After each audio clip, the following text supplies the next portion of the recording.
Hello, and welcome to the Practice Marketing Podcast, highlighting successful strategies from North America's fastest growing clinics and experts so you can learn from their wins and power your practice growth. Hi, I'm your host, Neil Trickett, CEO of Practice Promotions. And today's focus, we're going to talk about preventing holiday cancellations with one of our favorite hosts here, Dee Bills with Front Office Guru. So Dee is the founder of Front Office Guru and the creator of the Front Office Training Academy. And she teaches many practice owners and their practices how to build a winning front desk team. Dee successfully built training systems and processes in her own physical therapy practice, resulting in consistent arrival rates of over 95% and a growth rate of 300%. So now she helps private practice owners build that winning front desk team and, crucially, stop losing money from their front desk. So Dee, great to have you on here. Let's talk about holiday cancellations. Yeah, Neil, thank you so much for having me here today. You know, I love doing this, and anything I can do to help practices to win, that's the goal. Absolutely. Great. And yeah, so thanks for sharing your wisdom here. Dee's Yeah, a whiz when it comes to how to operate at the front desk. And I think front desk is always one of the most overlooked areas of the practice that can make a huge impact on revenue and profitability. And so, there's those times of year where we have more cancellations than others. Patients are busy with their own lives and things happening. We yeah. all kind of dread the holidays coming up here. We got Thanksgiving and then, the Christmas holidays and New Year's and all that kind of stuff. So, how big of a problem are holiday cancellations practices? Yeah. Well, I mean, if you think about it, cancellations is probably one of the number one reasons that a practice calls me in the first place, right? It's that thing that makes an owner twitch, the manager twitch, that makes the staff twitch because everybody's like, oh, this is bad. It creates more work any time of year. But in the holidays, it seems like it becomes a bigger thing and it creates more upset because here we have staff that are there, they're there to help and they don't have people to help and so it starts to create that frustration for the team, like, why am I here today? Mhm. And why do I have to work the day after Thanksgiving? Or why am I working the day after Christmas? Because patients aren't as willing in their perception to show up. And now we're having these cancellations. And yeah, I mean, it just creates a huge problem. And so I would say it definitely isn't a higher rate of cancels from a lot of practices and around the holidays, the summer, and when school starts, which is crazy, but yeah. Yeah, and we've talked about this many times, but I mean, there's kind of ranges of how clinics do well at the front desk and their cancellation rates, Yeah. and if they have a significant cancellation rate, then that's just a massive problem, right? But then I think there's a lot of people that fall in the bucket that are doing okay, but not Yeah. great, right? And so there can be just some nuances, some tweaks, some ways of training, some ways of delivery of coaching that can be done to really just kind of eke those numbers up a little bit in terms of arrival rates, and that can have each of those little increments can have a compounding effect on revenue and profitability. Yeah, definitely. And every missed visit, there's two ways we look at this. Every missed visit, obviously as a practice owner, as a manager, we are always focused on revenue because we are a business. We are here to make a profit. I mean, my staff want to raise, I have to be able to have a profit to be able to give them that. But also, one of the things we started looking at, and this is something that when I share it with teams, it really helps to get the whole team on board. Every missed visit, and every empty spot, right? So every late cancel, every unfilled spot is a patient that isn't getting the help that they need every day. And so if you're as a practice owner, I may focus on the revenue because I know that's the business side of things, but as a team, we're really looking at both front end and back end. Every empty spot is a patient we didn't get to help for that day. And so late cancels really keep us from helping another patient if somebody isn't going to come in today. Definitely. And I look at it from a marketing perspective, right? So we want every patient that comes in to come in for all of their visits, get completely better, Yeah. be a huge advocate for the practice, going around telling everybody how great a practice that you are, and that's going to bring you more referrals in and good word of mouth, and you Yeah, know get all definitely. kinds of leads coming in. But the problem arises is if that patient comes in and they put priority of something else over coming in for their visit, it starts to diminish the value of the therapy itself, right? So Yeah. that, if that happens a couple of times, then they're like, well, do I really need to keep going? And then before you know it, you have a patient that's dropped off the schedule.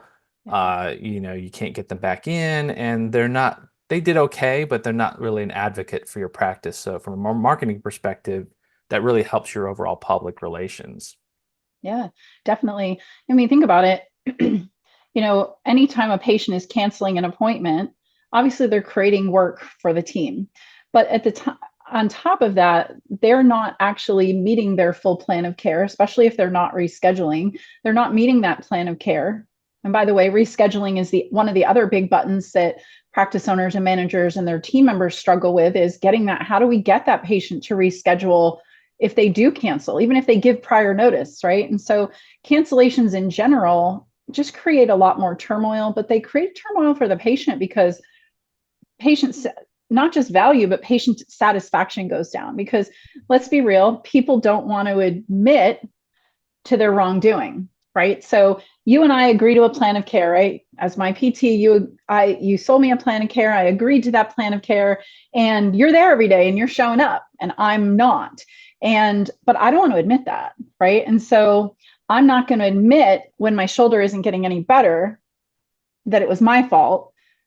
I'm going to go out into the world and I'm going to say PT didn't work, right? So the other ramification on a marketing perspective, right, which is your big thing, right, and is mine as a practice owner as well, is it does not look good for us if patients go out into the community and tell the world that PT didn't work, but the reality is the patient didn't commit. And so it's not always just same day cancels and no shows. It's overall patients canceling.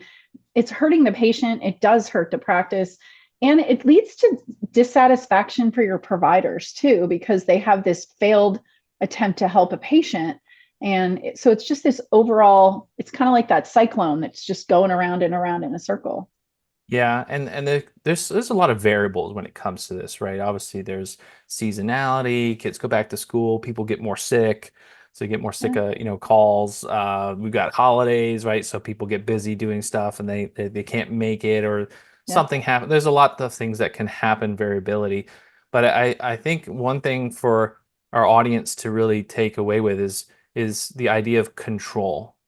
And so Mm-hmm. how come some practices can have, like your practice, have an amazing percent of people actually arriving at 95% when some practices struggle with 80%? And I think a lot comes down to what are your systems and what are your processes and what kind of control do you Yeah. have at the front desk around appointment scheduling and an appointment arriving? Yeah. Definitely. Well, first of all, people have to understand the difference between control and being controlling. And nobody likes to be controlled, right? Nobody likes you to walk up to them and say, you have to do this, or this is how it has to be, or make a threat, or call them out for their bad behavior, right? People don't like to feel like they're being controlled.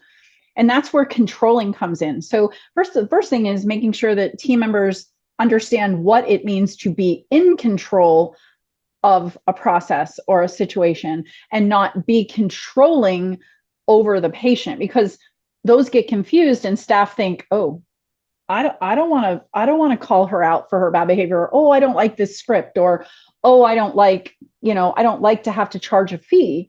Well, the reality is when we have to charge a fee, we are now becoming controlling. Now, I'm not saying don't charge a missed visit fee. What I'm saying there is that's where we've already lost control. That patient didn't understand what we needed, and now they're canceling last minute or they're canceling appointments even prior. They don't understand the plan of care. Now we have to become controlling, and that's not, none of us like to do that. Well, most of us don't like to do that, and especially practice team members don't like to have to do that. And so it that's the first thing we have to handle, is helping people understand the difference about establishing control so that everybody gets the help they need versus having to become controlling, because none of us like to have to charge a fee or discipline a person, another adult, or whatever. But along with that comes mindset. We have to help our team members to change their mindset about cancellations and no shows and all of that. Do they understand that? Does the team understand, hey, this is why we're doing what we're doing. This is the purpose, the why Mhm. behind it, the purpose behind it matters. If they think it's all about money and just paying for a visit that's lost, they're not going to get on board. But if they think it's because a patient needs to understand that every time they cancel, they're actually hurting another patient, okay, now we can align with that. Right. Yeah. So, And yeah, so in your experience, have you seen that like the thought process of say a practice owner is that, hey, my cancellations are very high. I need to really like enforce my cancellation policy. Like I'm going to up my yeah, what I'm going to charge, and it's like it's coming from a point of punishment, right? Do you see yeah, that happening? yeah, a lot. That's where totally. And the thing is that is a natural reaction, right? I mean, to me, it is very disrespectful outside of an illness or emergency. It is very disrespectful for somebody to make an appointment with you and cancel at the last minute. That's super disrespectful to the company. Whether it's fun fact, I've sat in a hair salon chair and them complain about, oh my God, the next person right after you, I'm done. And they're like, she just canceled on me, right? So it's not just innate to medical providers. We see this everywhere. The problem comes in is that like it's disrespectful. Now but how do we handle it? And so people's solution became, well, we keep a credit card on file, and if you don't show up or you cancel last minute, we're just going to charge you.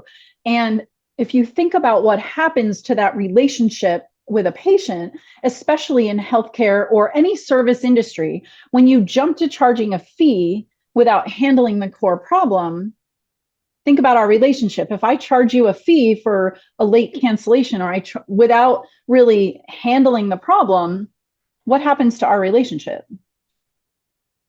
Yeah, it Like, gets think about strained. that. Yeah. Yeah. Do you really like me at that point? Let's be real. Like, do you? Not Hmm. so much. Like, you're kind of like, they're all about, and again, All it's not about the that we're money. all about the Yeah. money, but Yeah. it just does become that I've only canceled once in 14 visits, or I've only blah, blah, blah. Or now, mind you, this is a person who maybe has been late 19 times or whatever, And so, but again, it's, I'm so glad you asked that. The key in this is not jumping to just charge a fee. I'm actually very adamant about that in my training. It's not about jumping to charge somebody a missed visit fee. It's about the right education and the right agreements with our patients. Mhm. People, what makes the difference in a practice that's got 95, 96, 97% arrivals and happy patients is education versus, okay, our arrival rate is low. Okay, that's the patient's not educated properly and they're not aligning with you.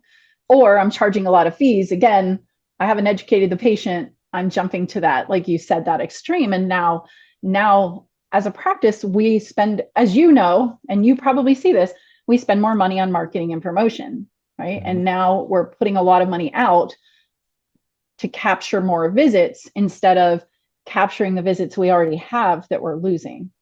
Yeah, and I think one of the frustrating things for us at practice promotions is when we're helping the practice get more new patients, we can see it like, hey, because we track everything, we can see like these Yep. people are coming in, they're identifying, they're calling, the forms are being filled out on their website. So they're getting all of these leads coming as new Yep. patients, and then the practice is like, hey, we're not doing any better. So I know Mm-hmm. right there that the patients are probably falling out the bottom. They're leaking Mm-hmm. out the That's bucket, right. right? So Yeah. cancellations, no shows, patient retention is poor, Yep. all those kind of Mm-hmm. things, right? So you Yeah. need both sides. You need to be able to pump new patients in, but you also need to be able to service the ones that you have, keep them there, make them super happy, deliver the Yeah. experience, right? And I think what you're talking about here, which I really like, is that it's as a practice owner, where is your mindset? Are you being Yeah. proactive in your Yeah. processes at the front desk, or are you being Mm-hmm. reactive? Right. And I Yeah. think going to miss visit policies and payments and things like that becomes more reactive, Mm-hmm. um, versus are you looking at, what kind of training and things that you need to do from a proactive role? What kind of systems do you need to have at the front desk as a proactive role to Yeah. bring that control in? Exactly. And if you think about it too, it's about consistency, right? And you see that, like you're saying, you see that in the numbers, right? I'm really big on tracking the metrics because or stats. If you're not doing that, then you're missing a lot of data. and you can't fix a problem if you don't know where the problem is. But with that, it's consistency, right? If I have a team, whether it's one person or 10 sitting in my front office, and we do not have consistent messaging, we do not have consistent structure and training and systems that we're applying, then everybody's going to create their own, right? So if I have 2 team members and I just want them to prevent cancellations, and I've given them a script, but I haven't really made sure that they've mastered it and that the script is successful. Well, what ends up happening is A, they're probably not going to read it and use it. But B, which is the bigger problem, is they will each put their own take on it.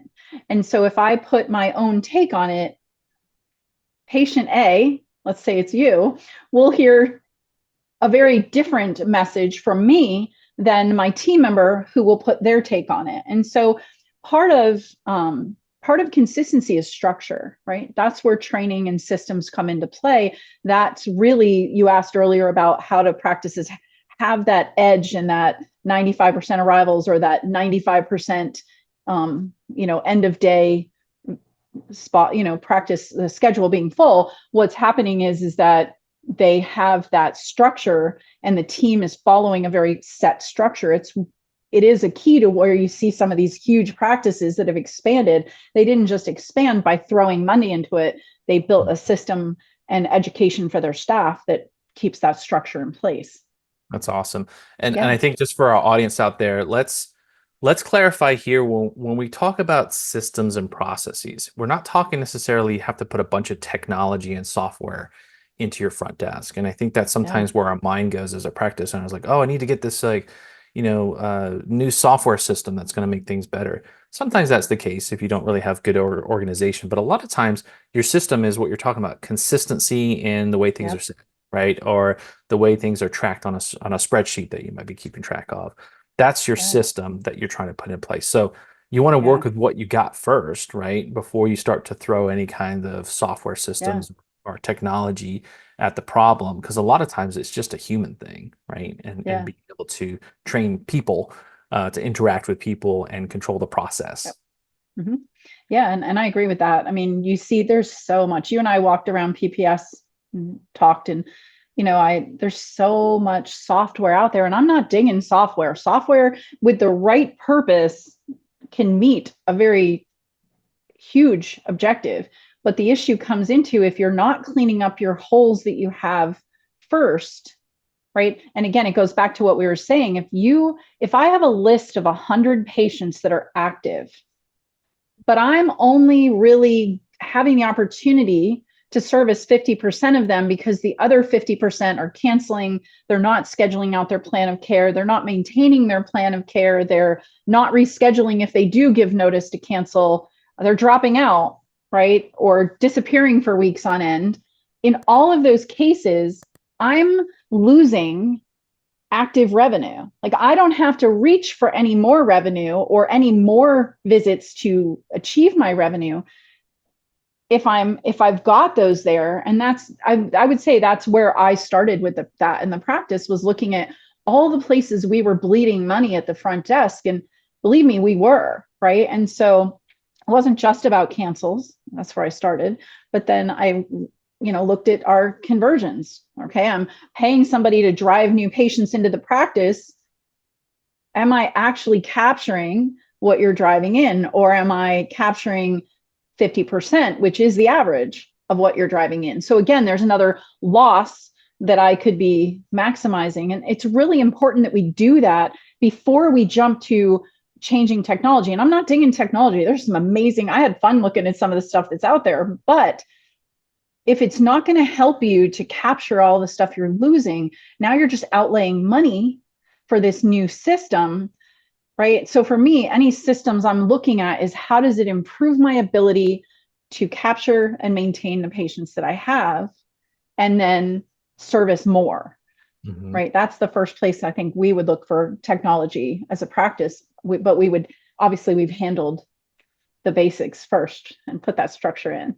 Yeah, absolutely. So Dee, let's talk to the audience a little bit about your background, right? Because you have a lot of experience in many different areas here, and you've helped hundreds of different practice owners. So Just a little bit of your background Yeah. as a PT and as a practice Yeah. owner. Yeah. So my husband and I are both PTs. Up until I started helping him in the practice, I was just telling another group this today. They all kind of stared at me and laughed. We worked totally separate careers. He was very much orthopedics. He actually started in pediatrics and orthopedics, moved to orthopedics. I predominantly was in neuro settings, and but I worked across all different areas and all different practices, from inpatient to outpatient, acute, you know, subacute. And so I just have I mean, background wise, I've learned a lot about people and how to deal with people and, team members and different teams and their success. And, but as a PT, like being able to speak the world of PT gives me a leg up, because I'm not just coming at things as somebody who's training the front desk.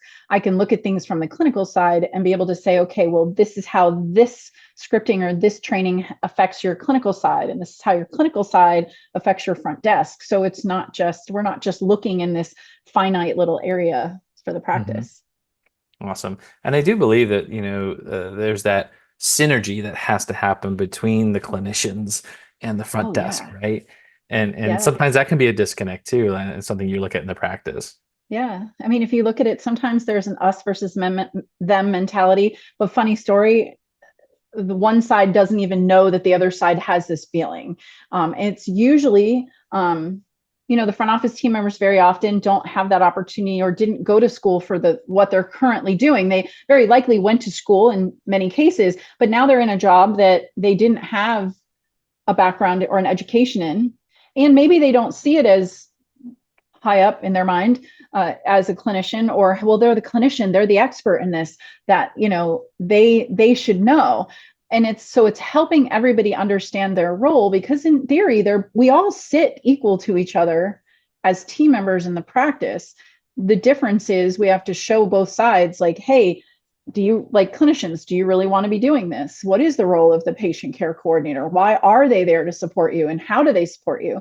And then it's showing the patient care coordinators, first of all, it's boosting them up with training and systems so they can be successful. But then added to that, it's showing them that they are equals to your providers. Yeah. So that's Yeah. really important. And I think too, like the way I approached it too, is our patient care coordinator at the front desk was really the buddy of the clinicians, because they dictate, how Yeah. who would get moved onto whose schedule and right keep things Yep. efficient. So you better be in good graces with the front desk, right? Yeah. Yeah. Well, and it's funny too. Like, have you ever had that? So I remember this back when I was in the practice full time. Um, so we had a patient, we called her the heat miser. And so if you ever saw the movie The Year Without a Santa Claus, we all have those moments. So we have patients that we call Voldemort, like where, oh, don't put them back on the schedule. But this patient, she was just a really rough and tough kind of patient. And it was funny. We would turn around and all the therapists, like, let's say therapist A treated them one time, and then the therapist A saw them back on their schedule for a new eval like a year later. They would be like, no, no, give them the therapist B. They're new. They have to take this. And it's funny. I say this to practices. I say this to patient care coordinators, like, oh God, that happens all the time. And I'm like, yeah, yeah. And so what happens is, it's like, well, you're the new one. You get stuck with them this time. Mhm. The funny thing is, it's funny to laugh at that and have that as a joke. But the reality is, we don't need, nor do we want that on our list. I know this gets off of cancellations, but it really doesn't. And I can tie it to it. That unhappy, miserable patient brings their unhappy, miserable self into your facility. And I don't care if your facility is 1,000 square feet or 8,000 square feet, that unhappiness, that negative attitude, that rudeness, and whatever they bring with them permeates everywhere. And so, one of the big things about cancellation prevention, which is kind of an odd view, is we have to recognize too that not everybody is a perfect fit for us. And I've spent a lot of time in my community on this year of, it was something I realized very late in the game. Not everybody is an ideal avatar, ideal patient, ideal person to be a part of our clinic family, right? We say that a lot when we're hiring staff, but the reality is we have to look at, we're hiring patients too. And sometimes those patients are not the best fit. And so we have to look at cancellations in the aspect of, we should be clarifying who we're willing to onboard, who is a good patient, who is going to comply and participate, versus being like, well, we're just going to leave it up to fate and hope that these patients are all going to be on board with what we do. And as a provider, it's valuable too, because that's where we see provider burnout. I was just on with another group today and we were talking about that. And I said, clearing somebody off your schedule that isn't a good fit is not a bad thing. We see it as a bad thing, but the reality is that was another successful action that we had years ago when we were doing newsletters with you full time. And Sarah and I sat down and we started looking at our newsletters, and we realized that the pictures we were picking or choosing were bringing in, all of our therapists were complaining, like patients aren't, our front desk was complaining. Everybody's like, these patients don't show up. They don't want to pay their bill. They don't want to do this. They don't want to do that. And the realization we had was some of the pictures that we were choosing and we were supplying were not, they were driving in people that were like that, like these people that just had these awful looks and faces and stuff. And it's funny, like everything ties together. It's how you promote, who you're promoting to. Do you know your ideal patient? Are you willing or unwilling to take on all the problems, right? And when you take those problems on, you focus on problems, now it just becomes this awful cyclical thing. Do you handle the problems to prevent them and keep them from happening again? Or do you just continue to allow this to happen, right? And if we can avoid all of that, that's where we thrive as a practice. So it's not just a front office thing. It's looking at your marketing, looking at your team members, looking at the patients you're bringing in and allowing to stay, putting in those parameters. All of that helps improve cancels. Yeah, that's a really interesting thought and approach there that Yeah. I think probably a lot of practice owners haven't thought about, because we feel like if we turn someone away that could be detrimental to maybe a relationship with the doctor, or that we're a little tight on revenue, for profit, and we're like, we'll take anybody here. We don't want to lose visits. Yeah. And it can become very, very heavily visit focused, right? Mm-hmm. And that's part of business. I get that. But what you're saying there, which I think makes total sense, is that you will get more of your ideal patient the more you promote it, right? And the more your policies are within the clinic. Yeah. And there's a very, very small percentage of people that are just downright nasty. And you want to make sure that those don't come into your clinic, because the majority of people want to get helped. They are nice people. They want to, you can't help them. It can be a great experience. And we all can think of those patients that come into our clinic and we just love when they come in. They're just so much fun to be with. Right? Yep. So how can we have more of those type of people? And then I think as a clinician, we've all had those days where, this patient's coming in at later on in the day and you're just dreading it, right? Because it's going to be a not fun experience. Yeah. And you're totally right there, that not only does that impact, morale in the clinic, but that can lead over time to burnout of your staff, because they just don't like dealing with ugly people, right? Absolutely. And if you tend to have more of those in the clinic, then they're going to leave. Do you want more freedom in your clinic? Then you need to work on your business, not just in it. The top practice owners know that they need a marketing system that consistently attracts patients from the internet. And at Practice Promotions, we've helped hundreds of practice owners skyrocket to the top of Google and get more new patients from online. Go to practicepromotions.net/kit to get our free practice marketing sample kit. It includes all our digital marketing tips and tricks that will get you new patients from Google. That's practicepromotions.net/kit, KIT, for a free marketing kit. And now back to the show. Yeah. Well, when you think about it, like our job as owners and managers is to be able to put our staff and team members in a position of power.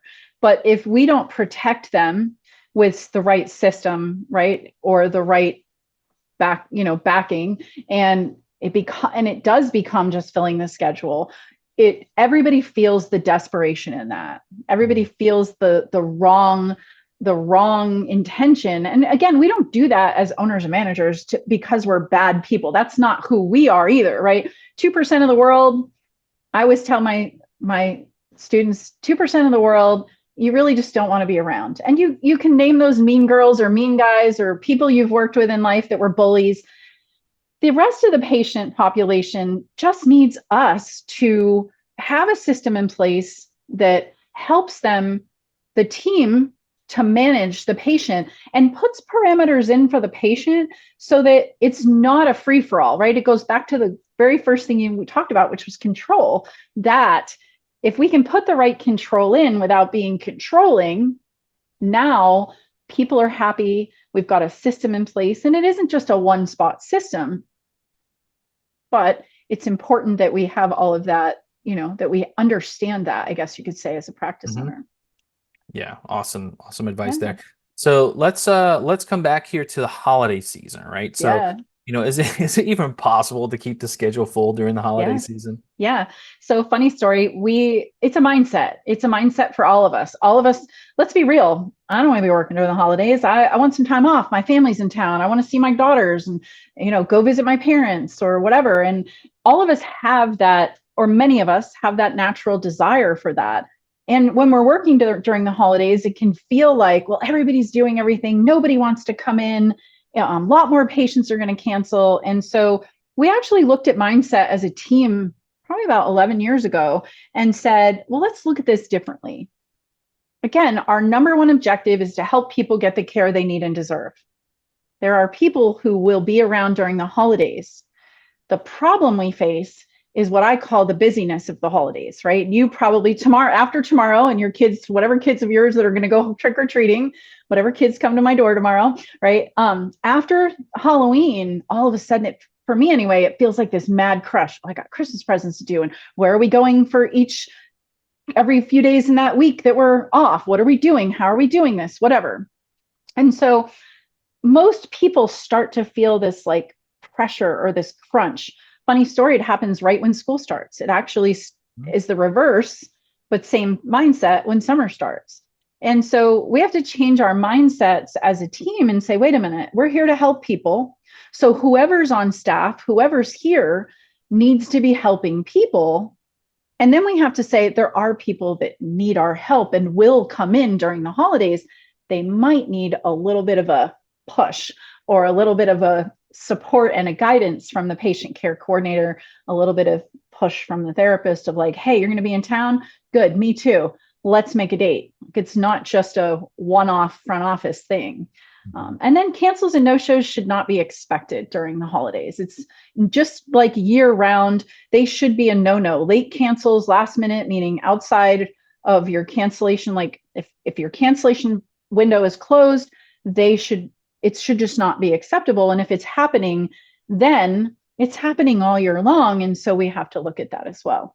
Mm-hmm. Yeah. And I think, we've talked about this a lot before, but it's really what happens at the beginning, right? So during the evaluation, even before they get through the evaluation, sort of the expectations that are set and discussed from the front desk and the agreement that occurs between the therapist, the patient care coordinator, and the patient, right? So they can always keep coming back to that agreement. But I think we've all had those experiences of different offices that we go to, and we know that some are lax, and you can kind of cancel something, if something else comes up, and the ones that run really like tight, and you got to show up, otherwise you won't get another appointment for Lord knows when, right? So you're really make that a priority, and I think that's what it comes down to is just those procedures in place, especially at the beginning, so the expectations are set. And then like I love what you're saying is like don't make the excuses for yourself, right? In the practice around, hey, this is going to be totally different this time of year. Yeah, exactly. And you just keep that policy in. And again, it goes back to what I said earlier about consistency. You don't assume that at different times of year your schedule is going to do this. Even I've worked with plenty of practices that are in snowbird states, and they have this belief of like, we get so busy in October and then everything empties out at the end of March, and it's just the way it is. So we have to pack them in then, and then that way we deal with it. And it's like, but wait, you live in an area and there's people, right? And you and I have friends that are out in Wyoming, and we know you can have a town of, I don't know, 50,000 people and still fill your practice, right? I mean, one good friend that's a practice owner, and they have a huge practice out there, and yet it's what we would perceive as a small town. So it's looking at that and saying, it's getting over that mindset. It's getting over the mindset of, well, people are going to get busy and they're going to cancel. Well, why? What changed in our ability to help them perceive value during the holidays, right? Group I was just on with, they're pediatric and they're talking about telehealth during the holidays and like how, and I was like, yeah, why not? You have a patient who's going out of town for a week, but they've just had some type of surgery, or they really, like, you don't want to lose them. It's not about offering telehealth, it's making telehealth part of your treatment plan. In that case, you could prevent a cancellation or prevent an empty spot on your schedule by a patient's going to see their mom. They're going to be busy all day, every day. No, I'm not. Okay, good. Right. And then it's about the right scripting that helps them to stay on board during the holidays. I love that because I mean we have the technology, we have the tools today to do more of those kind of things, Yeah. right? And I've always seen the future being part in the clinic and part at home, right? Yeah. And you know, let's face it, it is sometimes hard to get to appointments in this Mhm. busy world for our Yeah. patients. And so if you have different offerings where it's like, hey, we can still work together, we can still connect, Yeah. we could use telehealth to do that. I Mhm. think that's a great tool. It's not something you would Yeah. use like constantly all the time, but I think, you know, there's instances where this could be very useful. I like that suggestion for the holidays too. Yeah. So Yeah. what kind of common objections do you hear from patients during the holidays? And then like how would a patient care coordinator address that? Yeah. Well, first of all, the biggest one, like I said, is I'm just so busy, right? Thanksgiving week comes, and let's be real, everybody's so focused on Thanksgiving Day. I've got so much to do on Wednesday before. Oh, and I just gonna want to rest all day on Friday, or oh, Black Friday shopping or whatever. And so first of all, it's about helping them to see that the plan of care, maintaining that plan of care is so important, because the minute I drop off of that thing, whatever that thing is in life, I'm less likely to get on. You think about why people cancel diet, or give up on diets. So all of a sudden one day they cheat, and then it's harder to get back on, or they stop running. And then 3 months later, they're like, wait a minute, why have I not been running, or whatever? And it's the same thing here. It's helping people understand consistency. And so it's not just a patient care coordinator action. It is, they are in charge of managing the schedule. They know the entire list of patients. They should be making sure week to week that all patients are scheduled for their plan of care, unless they're out of town. And then if you're into telehealth, we could now maximize on that. But the clinicians are a big part of that as well, right? So first of all, clinicians should be, all team members, this is my advice, should start now. This is actually my holiday scheduling tips go out for my clients. And I think Neil has like an extra thing, special thing for you guys that are listening to this with that. But all team members should be having that conversation with patients now, and start to find out, what do their holidays look like? Where are you going to be? Neil, where are you going to be for Thanksgiving? Oh, I'm going to be down with my parents. Oh, okay. So how far away is that? Oh, it's about a 2-hour drive. Okay, now we know, okay, that's a patient now that we could start to discuss telehealth with, right? On the other side, oh, we're going to be in town, but I've got so much family coming, right? Okay, now I know that's a different objection I have to handle versus telehealth versus, okay, this person's going to be in town, right? So my husband's kind of funny. He's, Mike, he's super smart aleck. And so whenever he would hear a patient saying that, if he'd be up wandering through the front office or in treatment or whatever, and the patient would be like, well, I've got just so many people coming in, I just can't come in that week. He, smart aleck, would just look at them and be like, really? Really? You get that excited to be with your family for the entire week? He's like, come on, and he will joke with them and be like, come on, you've got to admit to yourself, you will just need 1 hour to get away. And patients would be like, yeah, you know what, man, you're right. Like, they're very rare when patients, moms, dads, grandmothers, they'd be like, yeah, you're right. And so sometimes it's just knowing the crazy objections. So the first one is, I'm too busy. Second one is, I have so many family members in town, right? I just don't know how I can take care of my family and do this. Why do we as people give up taking care of ourselves for others? This is such a mom realization I had at 50.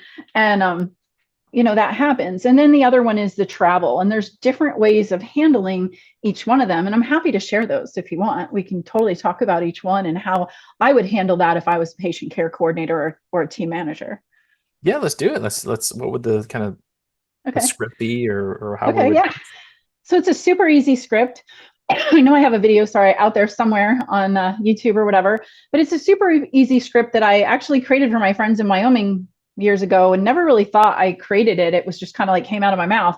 And it's simply, first of all, like I just said, what Mike said, 1 hour, right? Your average treatment is an hour. Maybe it's a little longer, maybe it's a little shorter.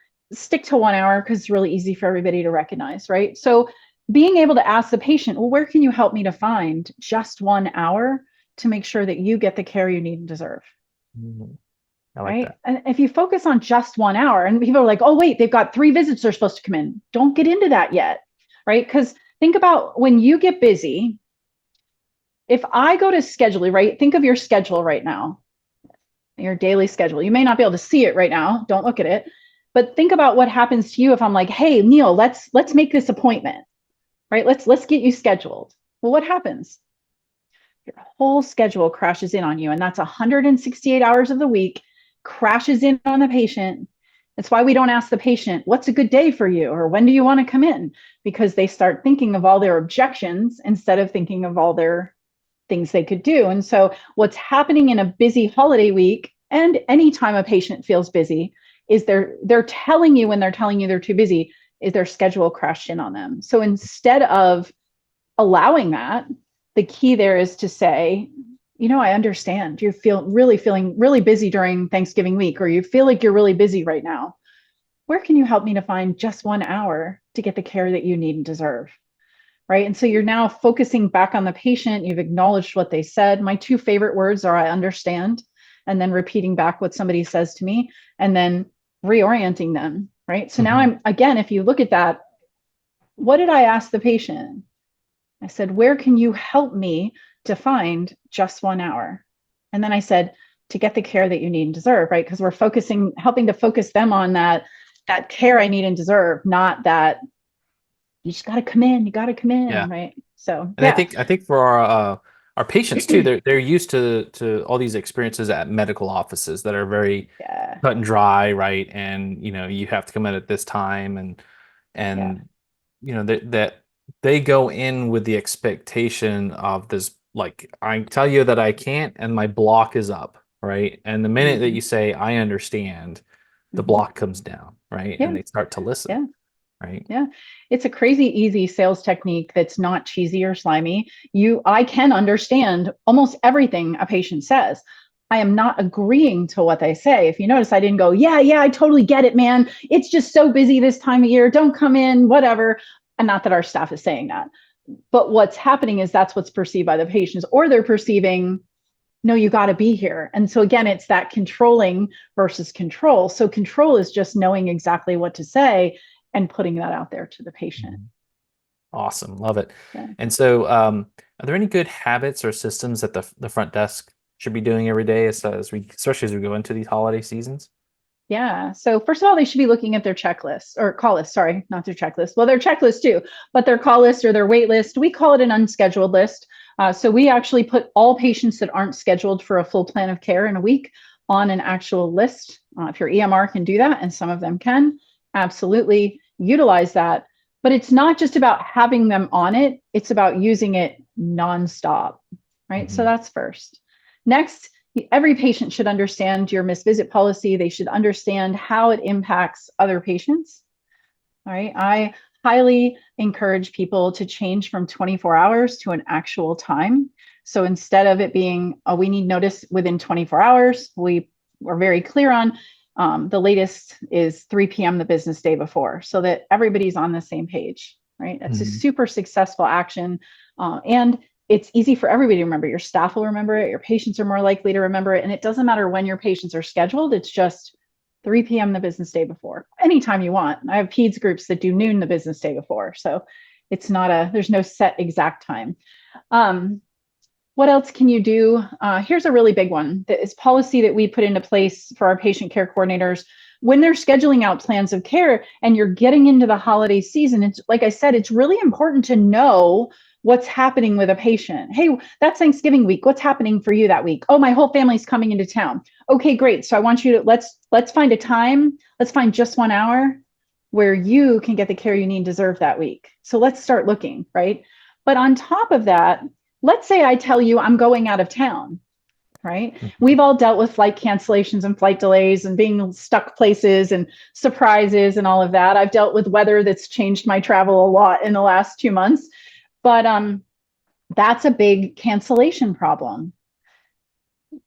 Patients who are scheduled after a vacation on the day after they're supposed to come back are more likely to cancel or no show for their appointment because of many different reasons. One, their pain goes away a little bit because they're on vacation. The big one for us, especially right after COVID, was all those flight cancellations and delays, and people weren't making it back. In fact, I had somebody tell me, we were talking, it was actually a manager I was coaching this week on a team member who was supposed to be back by Monday and called at like 10 a.m. and went, oh yeah, sorry, we got delayed. We're still, we're not back yet. And they were super frustrated. And I was like, yeah, so I mean, same policy. So what we do is you're not scheduled immediately the day after you're back. We actually give at least 1 day. There's always a 1 day grace period. So knowing when vacations are, when patients are away, and having that policy allows for that extra day. And then guess what? What would you do on that day? Like, let's say I have this patient scheduled for Tuesday after their vacation, right? They're supposed to be back Sunday. What am I going to do on Monday as a patient care coordinator? And we give them a call and verifying. Yeah. And yeah. Super easy, right? But now I have a list of patients that I know, right? So we flag those patients. These are people that have been away for a week. We're going to contact them. We're reaching out because, again, I have to know by 3 p.m. the business day before if they're not coming, so I can help somebody else. So again, it's like super simple little kinds of tips and tricks that help them. That's a really big thing. Another one, like I said earlier, is get your providers involved. So this is really for the patient care coordinators out there. Get your team members that are intimately working with patients involved in this and get them supporting you. It is not okay for patients to take a week off from care if they're in town and we can actually help them. And so that's where the providers really need to reorient patients to their goals. And this is really important, at this time of year, especially in December around the Hanukkah and the Christmas holidays and the New Year coming and the insurance changing. You got to keep those patients coming in, because if you give them a break, what do you think they're going to do in the new year? Well, they're going to skate right on into that new year and be like, you know what, my $4,000 deductible kicked back in. I got a co-insurance to go with it, blah, blah, blah. I'm okay. Now it's like now on top of everything else you got to deal with in the new year, now you got to put more money out there to drive more new patients in. And that's where most practices take the biggest loss is January, because people drop out. So that's just another tip to keep you. And I think that's important because you have to have those conversations with your clinicians, right? And I was taught this a long time ago in terms of the minute that you go into an agreement with a patient that we can take some time off, or you don't need to come in that day, or whatever it is, what the patient interprets is like, oh, this is not that important, right? And so like, oh, we can skip a day, we could go here, but that the patient then's thinking, oh, well, if I don't need to come in here, do I really need to pay my copay, my deductible, whatever it is for this? You devalue the service. And so it's not that your clinicians are bad or being malicious in this way. It's just that they're not thinking in that direction. So you just have to help have that conversation, like, hey, if you're doing this with a patient, you're devaluing the service. And they start to go, whoa, I didn't even think of it that way, right? Yeah. Well, and you think about it as providers, like putting my provider hat back on, we're helpers, right? We want to help people. We're a very empathetic group. We feel for our patients. We really want them to be winning. But at the same time, it's actually our biggest flaw on top of it, because when patients throw out objections to time or money or whatever, or needing a break, as a provider having, I remember early on where that was like, oh, that was a challenge for me, because it was like, I want to help you, but now my empathy is kicking in and I feel for you. And so you're right. I mean, providers have to stick to their guns. And this is any time of year. This is a patient who's throwing out objections to money. in the middle of July, right? We have to stick to our guns, because the minute you alter a plan of care, right? We've talked about that, and that goes with the agreement. But if you think about it, let's say a patient barters with you and you say 14 visits. That's really what it's going to take to get them there. And they're like, oh, can I start with 6? The minute you agree to 6 and say, well, yeah, we could start there. What's the patient think their plan of care is? 6. 6. And so now the patient care coordinators and the clinician are going to have an awful time when you're getting to visit 5, or if you wait till visit 6, you're really going to be in trouble, because now the person thought, I'm done. Like, I'll be done. And by the way, what goes away at visit 5 or 6 for orthopedic patients? What they come to you for? Think about their pain, right? So I didn't put you on the spot there. Their pain, right? So one of the biggest things to remember is, if you alter your plan of care closer to visit 5 or 6, the average patient has either a significant reduction or a complete alteration and no pain anymore. And they stop remembering that they have a problem. And so it's like, yeah, I know I can't lift my arm up anymore, or I still can't lift my arm up, but I can do it without pain. So I could suffer with this, right? And again, it goes back to people coping. People cope a long time before we actually get them as patients. And so we have to, as providers, overcome that, right? So as practice owners, part of our job is not just helping our front office team or our patient care coordinators. It's helping our providers or our clinicians to really help patients understand that there is a painful problem here, and it's not just pain. It could be that I can't climb the stairs, or that I can't walk my dog. And so that's a big key to this as well. If you alter your plan of care, you alter your agreement, you go into agreement with the patient, you will be they will be in control, and you're done. Right. Yeah. That's all those soft skills for training with clinicians, right? So we can have fantastically trained clinicians that don't have the soft skills for that, and that can have a heavy impact on outcomes and then also on the patient care coordinator. So Dee, what would you say is one simple step that a practice owner could take to start improving their front office? Well, I mean, certainly you've got to invest the time into them. Training is key. It's not just about, anytime somebody's being trained just in the front office, that's a problem. But anytime somebody's just being handed a video to watch or a workbook to work with, it's again not going to get you, unless you have a real superstar there. This is new for your front office team members, training, education. And I'm not saying they didn't get trained before, but now you're asking them to do different type of training. And so there's a lot of people skills that we need. So investing the time into your team to make sure they're fully trained, that they can be successful, whether it's you or an office manager that are doing it, it's really about putting in that goal of making sure that they are able consistently to handle all the crazy stuff that patients will throw out there or try to hand them, and then take that to the next level by managing that so that it stays consistent. Training is never a one-off thing. Mm-hmm. I may learn something very quickly, but if I go through something again and again and again, and I tell people that in my academy all the time, like, please don't put a team member through this and then be like, well, I trained them, so now they know. There's 2 things you have to do. Practice scripts with your staff within different scenarios, right? If you have an intake process, practice it and make sure that they can handle different scenarios. If they can't, okay, that's an area to work on.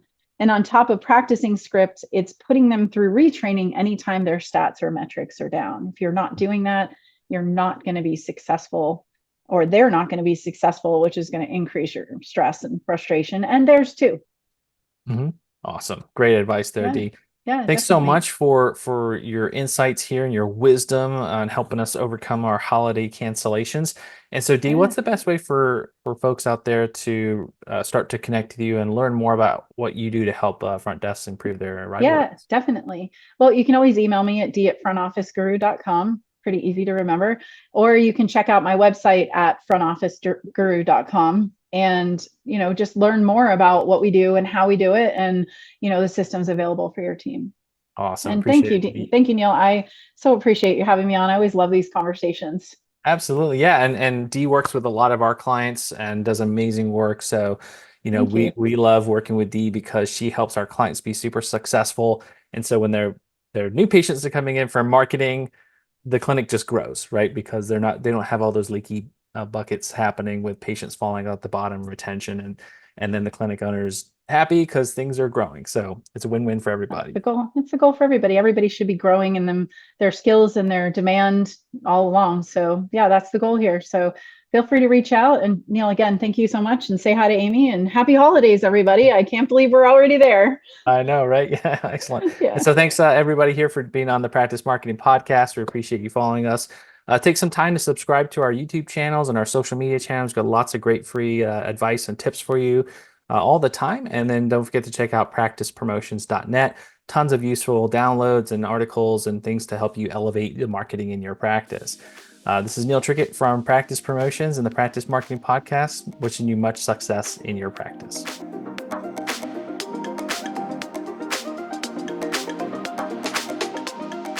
Thank you for listening to the Practice Marketing Podcast. Don't forget to get your free practice marketing sample kit at practicepromotions.net/kit. Start 2024 off the right way by building marketing systems that automatically attract new patients from online. That's practicepromotions.net/kit.